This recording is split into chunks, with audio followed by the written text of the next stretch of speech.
de concilios, conciliábulos, herejes, cismáticos, paganos e idólatras. Veamos cómo la carta apostólica del Papa Pío IX, Iam Vos Omnes, entregada el 13 de septiembre de 1868 a herejes y cismáticos, llamando a todos los cristianos que no pertenecían a la Iglesia Católica Romana a regresar a la Iglesia Madre en Roma, como requerimiento para participar en el Concilio Vaticano I. Dicho retorno, sin embargo, solo era posible si, entre otras cosas, se reconocía la autoridad papal, como no podría ser de otra manera. Luego citaremos la intervención de Tuque en el Conciliábulo Vaticano II, donde estaba indignado porque los jefes religiosos de paganos e idólatras no fueran invitados en masa, mientras se consolaba porque los herejes y cismáticos sí estuvieran. Sin más citamos a su santidad Pío IX. A todos los protestantes y otros no católicos. Pío IX, Papa.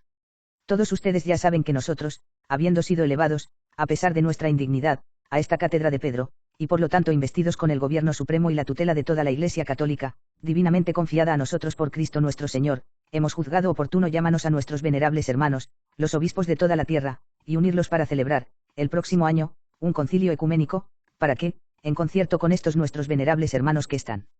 llamados a participar de nuestros cuidados, podamos dar los pasos que sean más oportunos y necesarios, tanto para dispersar la oscuridad de los muchos errores nocivos que prevalecen cada vez más en todas partes, como para los grandes pérdida de almas, y también para establecer y confirmar cada día más entre el pueblo cristiano confiado a nuestra vigilancia el reino de la verdadera fe, justicia, y la paz de Dios. Confiando en los estrechos lazos y la más amorosa unión que de una manera tan marcada unen a nosotros y a esta santa sede estos venerables hermanos, que, durante todo el tiempo de nuestro supremo pontificado, nunca han dejado de entregarnos a nosotros y a este santo vea las muestras más claras de su amor y veneración, tenemos la firme esperanza de que este concilio ecuménico, convocado por nosotros en este momento, produzca, por las inspiraciones de la gracia divina, como lo han hecho otros concilios generales en épocas pasadas, abundantes frutos de bendición, para mayor gloria de Dios, y la eterna salvación de los hombres. Nunca hemos dejado de darnos a nosotros mismos y a esta santa sede las muestras más claras de su amor y veneración, tenemos la firme esperanza de que este concilio ecuménico, convocado por nosotros en este momento, produzca, por las inspiraciones de la gracia divina, como lo han hecho otros concilios generales en épocas pasadas, abundantes frutos de bendición, para mayor gloria de Dios. Y la eterna salvación de los hombres.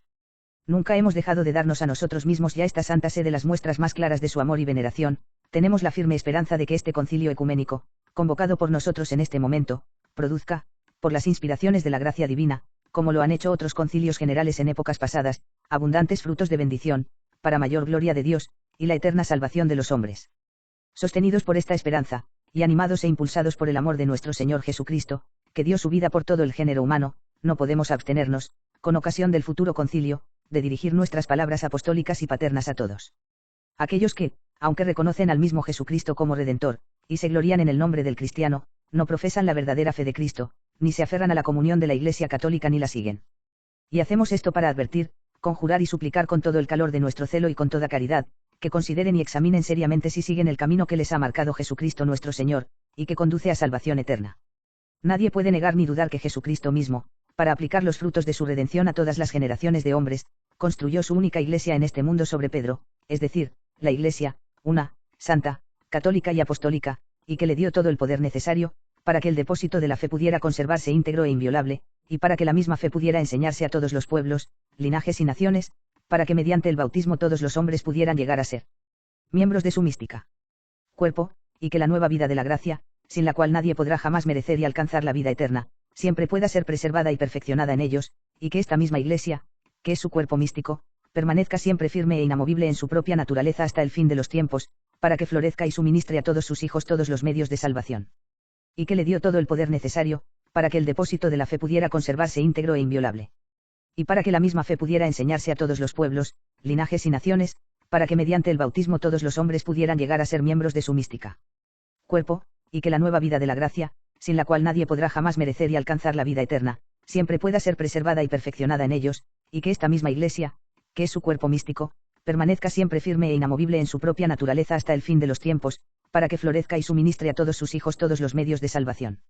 Y que le dio todo el poder necesario, para que el depósito de la fe pudiera conservarse íntegro e inviolable, y para que la misma fe pudiera enseñarse a todos los pueblos, linajes y naciones, para que mediante el bautismo todos los hombres pudieran llegar a ser miembros de su mística cuerpo, y que la nueva vida de la gracia, sin la cual nadie podrá jamás merecer y alcanzar la vida eterna, siempre pueda ser preservada y perfeccionada en ellos. Y que esta misma Iglesia, que es su cuerpo místico, permanezca siempre firme e inamovible en su propia naturaleza hasta el fin de los tiempos, para que florezca y suministre a todos sus hijos todos los medios de salvación. Y que la nueva vida de gracia, sin la cual nadie puede merecer y alcanzar la vida eterna, siempre pueda ser preservada y perfeccionada en ellos, y que esta misma Iglesia, que es su cuerpo místico, permanezca siempre firme e inamovible en su propia naturaleza hasta el fin de los tiempos, para que florezca y suministre a todos sus hijos todos los medios de salvación. Y que la nueva vida de gracia, sin la cual nadie puede merecer y alcanzar la vida eterna, siempre pueda ser preservada y perfeccionada en ellos, y que esta misma Iglesia, que es su cuerpo místico, permanezca siempre firme e inamovible en su propia naturaleza hasta el fin de los tiempos, para que florezca y suministre a todos sus hijos todos los medios de salvación. Ahora bien, quien examine y reflexione cuidadosamente sobre la condición de las diversas sociedades religiosas, divididas entre sí y apartadas de la Iglesia católica, que, desde los días de nuestro Señor Jesucristo y sus apóstoles, nunca ha dejado de ejercer, por su legítimo pastores, y sigue ejerciendo aún, el poder divino que le ha encomendado este mismo Señor, no puede dejar de asegurarse de que ni una de estas sociedades por sí misma, ni todas juntas, pueden de ninguna manera constituir y ser esa Iglesia católica única que Cristo nuestro Señor construyó, estableció y quiso que continuara, y que de ninguna manera se puede decir que sean ramas o partes de esa Iglesia, ya que están visiblemente apartadas de la unidad católica. Porque, mientras que tales sociedades carecen de esa autoridad viviente establecida por Dios, que enseña especialmente a los hombres lo que es de fe, y cuál es la regla de la moral, y los dirige y guía en todas aquellas cosas que pertenecen a la salvación eterna, de modo que han variado continuamente en sus doctrinas, y este cambio y variación está sucediendo incesantemente entre ellos. Todos deben comprender perfectamente, y ver clara y evidentemente, que tal estado de cosas se opone directamente a la naturaleza de la Iglesia instituida por nuestro Señor Jesucristo, porque en esa Iglesia la verdad debe permanecer siempre firme y siempre inaccesible a todo cambio, como un depósito dado a esa Iglesia para que sea guardado en su integridad, por cuya tutela la presencia y la ayuda del Espíritu Santo han sido prometidas a la Iglesia para siempre. Nadie, además, puede ignorar que de estas doctrinas y opiniones discordantes han surgido cismas sociales. De hecho, quien reconoce la religión como el fundamento de la sociedad humana no puede dejar de percibir y reconocer el efecto desastroso que esta división de principios, esta oposición, esta lucha de sectas religiosas entre sí, ha tenido sobre la sociedad civil, y cuán poderosamente esta negación de la autoridad establecida por Dios, para determinar la creencia de la mente humana y para dirigir las acciones de los hombres tanto en la vida privada como en la social, ha excitado, propagado y fomentado esos trastornos deplorables, esas conmociones por las que casi todos los pueblos se ven gravemente perturbados y afligidos. Por tanto, todos los que no se aferran a la unidad y la verdad de la Iglesia católica, aprovechen la oportunidad de este concilio, en el que la Iglesia católica, de la que fueron miembros sus antepasados, muestra una nueva prueba de su perfecta unidad y su invencible vitalidad, y que, en obediencia a los anhelos de su propio corazón, se apresuren a rescatarse de un estado en el que no pueden estar seguros de su propia salvación. Y no cesen de ofrecer las más fervientes oraciones al Dios de la misericordia, para que derribe el muro de separación, para que esparza las brumas del error y los lleve de regreso al seno de la Santa Madre Iglesia, donde sus padres encontraron los pastos sanos de la vida, y en el único en el que la doctrina de Jesucristo se conserva y se transmite íntegramente.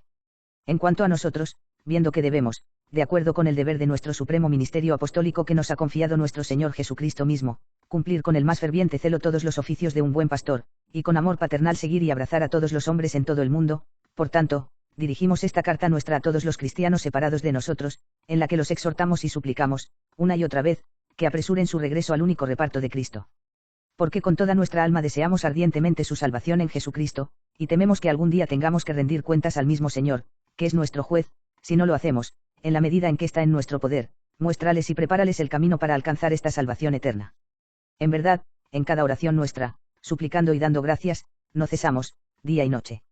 Y puesto que, a pesar de nuestra indignidad, somos su vicario aquí en la tierra, esperamos, por tanto, con las manos extendidas y con el más ardiente deseo, el regreso de nuestros hijos errantes a la Iglesia católica, para que podamos acogerlos con el mayor amor en el hogar de su Padre Celestial y enriquecerlos con sus tesoros inagotables.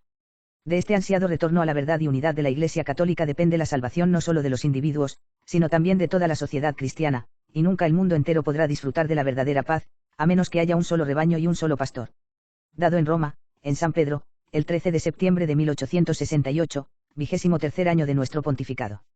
Carta apostólica de su santidad el Papa Pío IX a todos los protestantes y cismáticos no católicos en la convocatoria del primer Concilio Vaticano, 13 de septiembre de 1868, para que regresen a la Santa Iglesia Católica. Fin de la cita.